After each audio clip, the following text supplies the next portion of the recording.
वैराग्य नहीं धारण कर सकता। इस कोटि का वैराग्य क्या साधु के अंदर, साधक के अंदर नहीं आ सकता? निश्चित आ सकता है, पर ये सकामी साधक के अंदर नहीं, विषयी साधक के अंदर नहीं। जो निष्काम भाव से दृढ़ निश्चयी है कि केवल शरीर पोषण के लिए वस्त्र और भोग आदि, जो प्रारब्धवशात कोई चाह नहीं, उसके हृदय में तीव्र वैराग्य जागृत होता है। दृढ़ लक्ष्य, दृढ़ निश्चयी, शरीर की भी परवाह नहीं, नहीं खान पान ते भावे है, नहीं कोमल वसन सुहावे है, सब विषय लगे ते खारा है, हरियासिक का मग न्यारा है। जो अंदर से दृढ़ निश्चयी नहीं है, अंदर से भगवत प्रेम का भाव लक्ष्य नहीं है, तो बाह्य त्याग फिर दंभ पैदा कर देता है, दिखावटीपना फिर आने लगता है, जो बहुत ही साधक के जीवन में धोखा पैदा कर देता है। ये बुद्धि है बहुत जल्दी सिद्ध होना चाहती, फिर वो नाटक शुरू कर देता है, बहुत शास्त्र विरुद्ध आचरण होने लगते हैं। इसलिए निष्काम भगवत प्राप्ति का दृढ़ लक्ष्य, निरंतर भगवत चिंतन, खान पान आदि से राग रहित, तो श्री सुखदेव जी जैसा वैराग्य आ ही जाएगा। पूज्यपाद बाबा कहते ऐसा नहीं कि उनको जो वैराग्य था वो किसी को प्राप्त ही नहीं हो सकता। लाखों हो गए हैं, देखा थोड़ी सबने, लाखों हो गए, लाखों हैं, लाखों होते रहेंगे। ये भगवान की सृष्टि है। जैसे जड़ भरत जी की स्थिति आई, उनसे ऊंची ऊंची स्थिति के ज्ञानी महापुरुष देखे गए, उनसे ऊंची स्थिति के ज्ञानी महापुरुष देखे गए, पर चर्चा उनकी गाई गई है। भगवान ऋषभदेव जी के पुत्र हैं, लेकिन ऐसे लाखों जड़ भरत हो चुके, लाखों होंगे। ये भगवान की सृष्टि, ऐसे ऐसे महापुरुष ब्रह्मबोध संपन्न देखे गए, जिन बिल्कुल निरपेक्षता की मूर्ति, निरपेक्षता की मूर्ति। हाँ, जिस दिन से सन्यास हुआ कभी वस्त्र ही नहीं धारण किया, दिगंबर, गंगा जी का किनारा वही, और ऐसा सरल स्वभाव कि मतलब देखने से ऐसा लगता था देखता ही रहे कोई। ऐसे सब जटा, सब बाल, से दिगंबर बैठे हुए, वो भोला बालक जैसा चेहरा, वो तपस्या के धनी, बड़े बड़े धर्म सम्राट करपात्री जी आदि साष्टांग दंडवत करते। असनी गंगा किनारे स्वामी श्री अनंग बोधाश्रम स्वामी, सेनपुर स्वामी श्री मग्नानंद सरस्वती जी, नजफगढ़ श्री स्वामी ओंकारानंद, ये गंगा का किनारा ना, एक से एक महापुरुष, सिद्ध महापुरुष। पूज्य बाबा, ये भगवान की प्राप्ति भगवान की इच्छा पर निर्भर है या पुरुषार्थ पर निर्भर है? भगवत प्राप्ति भगवत इच्छा पर निर्भर है कि वो जिसको चाहेंगे मिल जाएंगे, या अपना भी कोई पुरुषार्थ है? भगवान की आज्ञा का पालन करते हुए जो पुरुषार्थ करता है उसी को भगवत प्राप्ति होती है। ये कायरता नहीं कि बैठे भगवान की इच्छा होगी तो भगवान मिल जाएंगे, ऐसे कभी नहीं होगा। देखो जो वर्णन कर रहे हैं महापुरुष है, भगवान की आज्ञा का पालन करते हुए भगवत प्राप्ति के लिए बहुत प्रयासशील, जितनी हम में सामर्थ्य है, निश्चित उसको ही भगवत प्राप्ति होती है। जिसका जितना तीव्र पुरुषार्थ होगा उसका उतना ही भगवत कृपा उसके ऊपर उतरेगी। पुरुषार्थ अत्यंत आवश्यक, रात दिन जो लगे हुए। सिद्धि असिद्धि में सम रहना है भगवान की इच्छा की बात है, ये छोड़ दो भगवान पर। फल की सिद्धि असिद्धि में हमारा प्रयास पूरा रहेगा, उसी को भगवत प्राप्ति होगी। सिद्धि असिद्धि में सम रहो, लाभ मिला कि नहीं मिला, फायदा हुआ कि नहीं, इस पर सम रहो, इस पर ध्यान मत दो। तुम पुरुषार्थ करते रहो, प्रयास करते रहो, निश्चित तुम्हें भगवत प्राप्ति हो जाएगी, पक्का। देखो ये पूरे जीवन की यात्रा की बात है, 4 दिन में सुधरने वाले नहीं हैं। विश्वास हमारी बात पर करना, ये कोई छोटे मोटे शत्रु नहीं है, नहीं तो तुम्हारी साधना फिर ढीली हो जाएगी कि 2 साल हो गए, अभी तो हम काम विजयी नहीं हुए, क्रोध विजयी नहीं हुए, अभी हम लोभ विजयी नहीं हुए, मोह विजयी। छोड़ो ये सब बातें, तुम भजन का पुरुषार्थ करो, जैसी स्थिति है वैसे शांत रहो, शांति से ये नष्ट हो जाएंगे। निरंतर भगवान के स्मरण में लगे रहो। भक्तों की ये मान्यता फल पर होती है कि भगवान जैसा चाहे, लेकिन पुरुषार्थ पर नहीं। हमें जो समय, जो दिनचर्या, जो भजन, उस पर हम कायर बन करके नहीं बैठेंगे अब जैसा भगवान नहीं। उसके लिए हमें जो गुरुदेव ने आज्ञा करी, जो दिनचर्या, जो भजन, उस पर तत्पर रहेंगे। आप बहुत जोर देते हैं भजन पर, तो भजन किसे कहते हैं? अर्थात हम किसको माने कि भजन हो रहा है? उत्तर, अंतःकरण में निरंतर अपने इष्ट का गाढ़ चिंतन होना भजन कहा जाता है। अंतःकरण शब्द बोला है, यहां से गाढ़ चिंतन होना, निरंतर भजन कहते हैं, जिसे भगवदाकार वृत्ति, उसे भजन कहते हैं। दूसरा भजन का अर्थ है सेव्य को सुख पहुंचाना, सेवा, भज धातु सेवायाम। उपासक 2 ये बातें पकड़े रहता है, उसे भजनानंदी कहते हैं। अंतःकरण से अपने इष्ट का गाढ़ चिंतन, वो रूप का हो, नाम का हो, मंत्र का हो, और शरीर से प्रकट सेवा में प्रतिपल लगे रहना, ये 2 वृत्ति जिसके अंदर है वो भजनानंदी है। सेवा में चाहे वो गृहस्थी की सेवा हो, व्यापार हो, नौकरी हो, किसानी हो, या विरक्ति की सेवा में जो भी सेवाएं हैं, शरीर से प्रतिपल सेव्य को सुख पहुंचाने के लिए सेवा, और हृदय से प्रतिपल आराध्य देव का स्मरण, इसी का नाम भजन है। और यही भजन परमानंद प्रदान करता है, यही भजन महापुरुष बना देता है, यही सेव्य के समान कर देता है। प्रभु सेव्य है, प्रभु के समान कर, ब्रह्मविद ब्रह्मयु भवति। तो भजन क्यों करना चाहिए? अरे अपना कमाते हैं, खाते हैं, जी रहे हैं, क्यों भजन करें? भजन इसलिए करना चाहिए कि हम अवगुणी हैं जन्म जन्मांतर से, अवगुण छोड़ने के लिए। हमारे अंदर बड़ी नीच वासनाएं हैं, उन वासनाओं का नाश करने के लिए। हम बड़े हीन विचार वाले हैं, उन विचारों का नाश करने के लिए। हमें हर तरफ से दुख ने घेर रखा है, उस दुख का नाश करने के लिए, जन्म मरण से छूटने के लिए ये हमें भजन करना है। हम जिसका भजन करते हैं उसके सारे सद्गुण हमारे अंदर आ जाते हैं। अतः हमें नाशवान वस्तु व्यक्ति का भजन नहीं करना, अविनाशी का भजन करना है। वो है श्री भगवान। भजन करने से सबसे बड़े भगवान है तो सबसे बड़ा बन जाता है। ये दीनहीन विचार, ये दुख, ये दुविधा, ये संशय, दरिद्रता, जन्म मरण, ये सब कूड़ा करकट खत्म हो जाता है। इसलिए भजन करना अत्यंत आवश्यक है।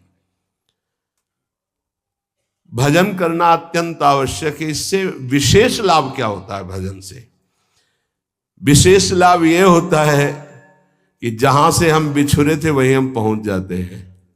कहां से बिछुरे हैं? प्रभु से। ममैवांशो, कितना गलत हो गया है। भगवान ऐसा लगता कोई और है, और संसार लगता ये मेरे, और वो के ममैवांशो, वो मेरे पिता है, मेरे स्वामी, मेरे प्रीतम, मेरे सब कुछ, और उनको मैं भूल गया। ये बात जानने के लिए जब हम भजन करते हैं तो हमारे हृदय में आ जाता है कि हमारे प्रभु है। फिर जो सुख प्राप्त होता है वो कभी किसी लोक और भोग में नहीं प्राप्त हो सकता।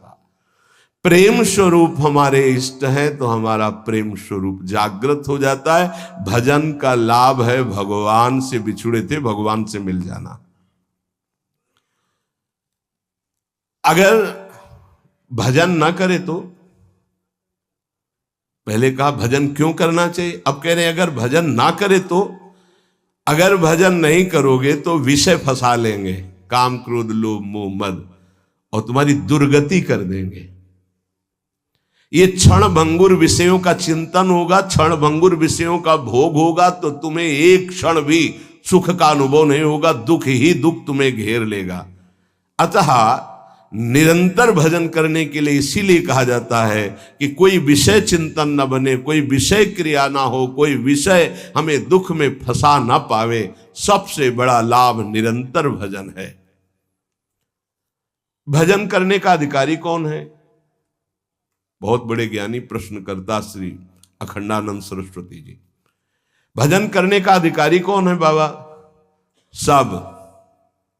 सब भजन करने के अधिकार, सबका अधिकार है भजन करने। बाल बच्चा कोई भी, पुरुष नपुंसक नारी वा जीव चराचर कोय, सर्व भाव भज कपट तज मोहि परम प्रिय सोय। बाबा ये भजन करने वालों में भी पाप कर्म देखे जाते हैं, ये क्यों नहीं छूटते हैं? भजन तो सब पापों का नाश कर देता है, फिर भजन करने वालों से पाप कर्म क्यों नहीं छूटते? क्योंकि वो सही भजन नहीं करते। बहुत ध्यान से समझना। वो विषय चिंतन करते हैं, विषय भोग करते हैं, उस समय भजन छोड़ देते हैं, जिससे पाप बनता है, भजन में अरुचि होती है। हम इसीलिए तो कह रहे हैं निरंतर भजन करो, विषय चिंतन मत करो। जो भजन भी करता है और विषय चिंतन और विषय भोग भी करता है, उसको जन्म जन्मांतर लग जाएंगे, बाबा कह रहे हैं। क्योंकि जन्म जन्मांतर इसी से होते चले आ रहे हैं, बार बार विषय चिंतन, बार बार विषय भोग। इसीलिए तो हम कहते हैं भैया, एक जन्म का सारा मेहनत समय इस बात में लगा लो कि विषय चिंतन न होने पावे, पाप कर्म न होने पावे, भजन बन जाए। हम अगर एक जन्म प्रभु को दे देते तो अनंत जन्मों की बिगड़ी बन जाती, तो घाटा थोड़ी है, लाभ ही लाभ है। जितना समय भजन नहीं करेंगे उतना समय मन विषय चिंतन करेगा और आपके द्वारा पाप कर्म हो ही जाएगा। पाप कर्म होगा तो सबसे पहले गुरु में अश्रद्धा होगी, फिर इष्ट भजन में अरुचि होगी। ये उसका लक्ष्य। कहीं भी अपराध करो, वो पहले आपके गुरु संबंध को तोड़ेगा, तभी तुम्हारे ऊपर प्रहार कर सकता है। नहीं, गुरु कृपा पात्र पर प्रहार नहीं कर सकती माया। पहला कार्य करेगी, गुरु संबंध छुड़वाएगी, इष्ट चिंतन छुड़वाएगी। इसलिए हम कहते हैं जितना जितना समय तुम विषय चिंतन में देते हो, अगर वो भी भजन में दे दो तो पाप छूट जाएंगे, नहीं तो पाप कर्म होते रहेंगे, भजन का अनुभव नहीं होगा। कहा जाता है कि भजन करने वाला एकांत सेवन करे। इसका मतलब क्या होता है? क्योंकि हम जब वृत्ति को एक ईश्वर में, प्रभु में लगाना चाहते हैं, तो यदि हम ज्यादा भजन विरोधी व्यक्तियों का संग करेंगे, व्यवहार करेंगे, खान पान करेंगे, तो हमारी वृत्ति भजन में नहीं लगेगी। हमारा खान पान, हमारा व्यवहार एकांतिक होना चाहिए। कैसा एकांतिक? हम 501 ही प्रभु का नाम जपने वाले पा रहे हैं तो हम अकेले पा रहे हैं, ऐसा समझ लो। और 2 व्यक्ति हैं, एक विषयी है, प्रपंची है, तो मान लो हमारा भारी कुसंग हो रहा है। हम 500 में भी एक हैं और वहां एक में भी हम भारी प्रपंच में फंसे हुए हैं। ये एकांतिक भाषा को समझ लीजिए। हम इतने लोग बैठे हैं इस समय, सब एकांत हैं। बोलो किसके मन में क्या चल रहा है? एक प्रभु की चर्चा सुन रहे तो हम सबका मन एक ही है। एकांत का मतलब होता है अपने इष्ट के अनुरागियों का ही संग करना, अपने इष्ट में ही प्रीति हो ऐसा खान पान व्यवहार करना। इष्ट विरोधी वृत्ति, इष्ट विरोधी व्यक्ति, इष्ट विरोधी व्यवहार, इसका त्यागी सदैव एकांतिक ही माना जाता है। एकांत में कमरे में पड़ा है, इष्ट विरोधी चिंतन कर रहा है, प्रपंची एक केवल साथ चल रहा है, वो इष्ट विरोधी व्यवहारी है, प्रपंच। 1000 लोग एक साथ बैठे हुए हैं इष्ट के अनुकूल, वो एक माना जाएगा। वैसे मुख्य बात भजन करने वालों को क्या नहीं करना चाहिए? तो मुख्य बात है प्रवृत्ति में रहने वाले लोगों का संग नहीं करना चाहिए। प्रवृत्ति विषय भोगों में। पूज्य स्वामी जी ने पूछा भजन करने वाले को मुख्य सावधानी क्या रखनी चाहिए? तो बोले मुख्य सावधानी है कि प्रवृत्ति में रहने वालों का संग नहीं करना चाहिए भजनानंदी को। क्यों? एक प्रवृत्ति देखी मैथुन धर्म की सौभरी जी ने तो 50 ब्याह किए। तब उन्होंने श्लोक लिखा, संगम त्यजेत मिथुन व्रतिनाम मुमुक्षु सर्वात्मना न विसजेत बहिरिंद्रियाणि। अय मुमुक्षु, संसार से मुक्त होने वाले साधक, ये जो मैथुन प्रवृत्ति में युक्त जन है इनका संग भूल के भी मत करना। उनमें परमाणु है ऐसे, वो तुम्हारे को विचलित कर देंगे, तुम्हारे भजन को छीन लेंगे, तुम्हारा भजन का मार्ग अवरुद्ध हो जाएगा। संगम त्यजेत मिथुन व्रति नाम, यही बाबा ने बताया। भजन करने वालों को विशेष त्याग की बात क्या है, क्या ऐसा है जो उनको बिल्कुल नहीं करना चाहिए? तो बोले जो प्रवृत्ति में, संसार के भोगों में है, निवृत्ति मार्ग के उपासक, भगवत प्राप्ति के मार्ग के उपासक, उनका संग नहीं करना, उनके साथ चलना, उनसे संभाषण करना, ऐसा। अगर भगवत चर्चा जनित प्रश्न है, आप उत्तर देने की क्षमता रखते हैं, इसके बाद राग नहीं करेंगे। क्षमता का मतलब समझते हो? जैसे हम आपसे संभाषण किया, अब आपकी याद नहीं आनी चाहिए संभाषण हटने के बाद। अगर आपकी छवि आई हमारे दिमाग में, आपका चिंतन हुआ, तो इसका मतलब आप अभी अधिकारी नहीं हैं। लाखों से संभाषण हो लेकिन सब में राधा वल्लभ लाल की ही स्मृति रहे, राधा वल्लभ लाल एकांतिक में ध्यान में रहने चाहिए, एक भी छवि बाहरी नहीं आनी चाहिए, तब वो अधिकार प्राप्त होता है समाज सेवा का उपासक को। अधिकाधिक भजन में प्रवृत्ति करने वाले को ऐसे संग का त्याग करना चाहिए। बहुत जोरदार का संग होता है प्रपंच का। जैसे संत संग की महिमा है, ऐसे प्रवृत्ति मार्ग के संग की भी महिमा है। सीधे प्रवृत्ति में उतार देते हैं, सीधे प्रवृत्ति में। बहुत सावधान, बहुत सावधान। ये महापुरुष जन ऐसे नहीं बोल रहे, बहुत सावधान। प्रवृत्ति मार्ग के जनों का संग करना सबसे ज्यादा त्याज्य विषय भजन करने वालों को है, ये ध्यान रखें। बहुत तरह से फंसाव हो जाते, बहुत तरह से जलना पड़ता है, जलना पड़ता है, महसूस होता है कि हमने गलत किया, जो हमने स्वीकार किया वो गलत किया, महसूस होता है।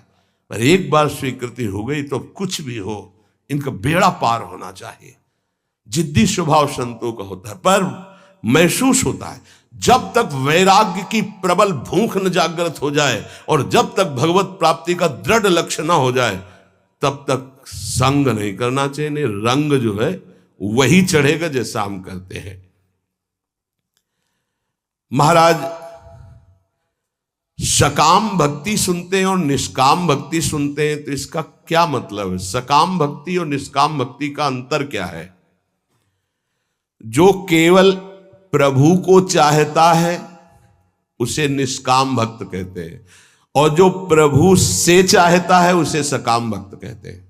सीधी भाषा में बाबा ने, जो केवल प्रभु को चाहता है वो निष्काम भक्त है, जो प्रभु से चाहता है वो सकाम भक्त है, जो केवल गुरुदेव को चाहता है वो निष्काम भक्त है, जो गुरुदेव से चाहता है अपनी अनुकूलता, अपने लिए, वो सकामता और निष्कामता में है। ये प्रभु से संबंध सिर्फ प्रभु चाहिए, प्रभु का वैभव, प्रभु से कुछ नहीं, सिर्फ प्रभु से प्रभु चाहिए, आप चाहिए, आप गुरुदेव से सिर्फ गुरुदेव चाहिए। आप अपने स्वरूप में स्थित हैं, आप अपने स्वरूप का बोध करा दीजिए। जो हम आपकी शरण में हुए हैं तो हम आप में तदात्म हो जाएं, बस आपसे और कुछ नहीं चाहिए। केवल प्रभु से कोई चाहना, प्रभु से प्यार ना होना सकामियों का लक्षण है। प्रभु से कुछ न चाहना, केवल प्रभु से प्यार करना, ये निष्कामियों का लक्षण है। ऐसे बड़े बिरले निष्काम। और महाप्रभु अपने धर्म के लिए तो कहते हैं, सबसे पहले कह रहे सबसो हित निष्काम मति, कोई चाह नहीं। सुना है कि पराभक्ति और ज्ञान में कुछ अंतर रहता है या नहीं?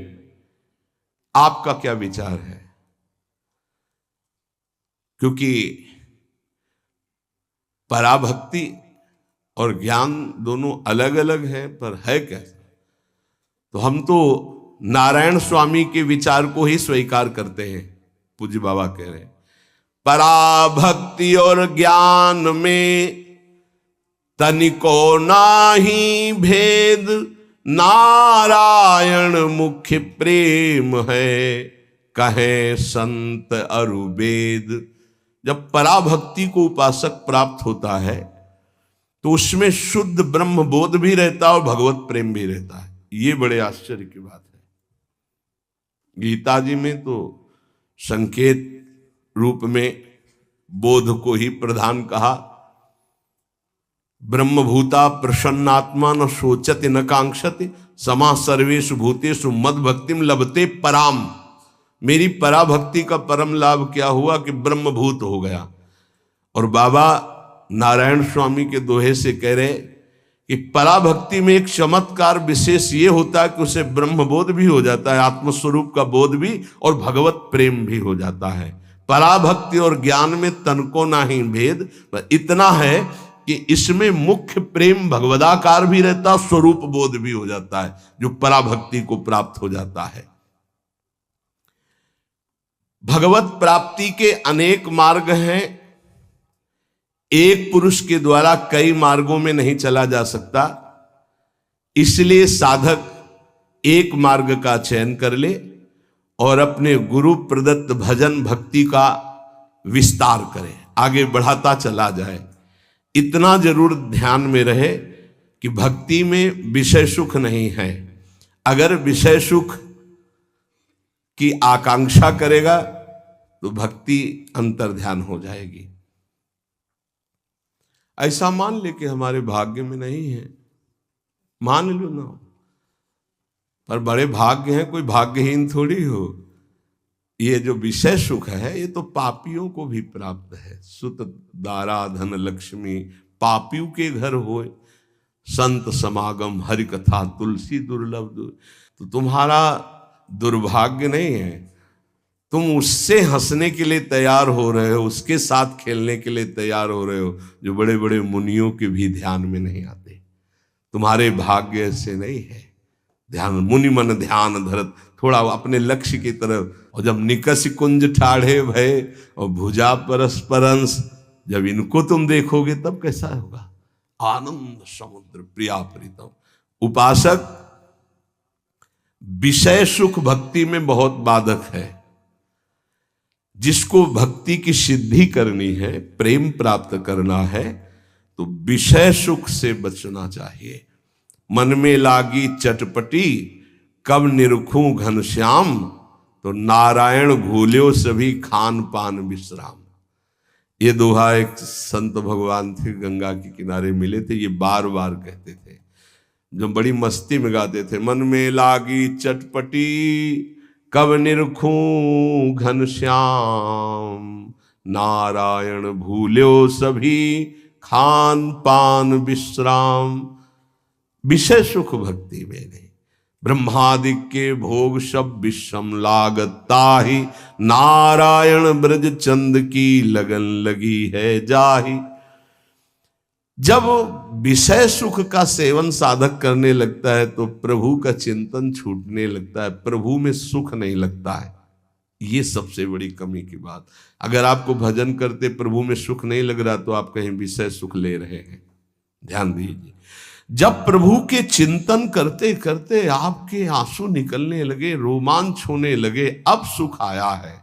इसलिए कुछ समय तक ये झूठे विषय सुख से बचो। कुछ अच्छा नहीं लगता। सच्ची भगवान वो सब संयोग प्रदान करते हैं, खान पान विश्राम सब, कुछ अच्छा नहीं लगता। जो मन प्रभु के चरणारविंद का आशिक हो जाता, कुछ अच्छा नहीं लगता, कोई उसे अच्छा ही नहीं लगता। सच्ची मानिए, कुछ अच्छा नहीं लगता। सब कुछ है पर कुछ अच्छा नहीं लगता। क्यों? क्योंकि जो वास्तविक अच्छा लग रहा था सब में, वो अनंत ब्रह्मांडों का अच्छा लगने वाला अब अच्छा लगने लगा है, इसलिए अच्छा नहीं लगता। अगर किसी का शरीर अच्छा लग रहा है तो कृष्ण है इसलिए अच्छा लग रहा है, वो अंतर ध्यान हो जाए तो कहां अच्छा लगेगा। किसी वस्तु में आकर्षण है तो कृष्ण का है, और अब सीधे कृष्ण का आकर्षण हो गया तो अब कैसे अच्छा लगेगा। इसलिए विषय सुख का त्याग करते हुए, विषयी पुरुषों के संग का त्याग करते हुए, हृदय से निरंतर इष्ट चिंतन और शरीर से अपने कर्तव्य कर्म रूपी सेवा, इसी से भगवत प्राप्ति, इसी से प्रेम प्राप्ति, इसी से तत्व बोध हो जाता है।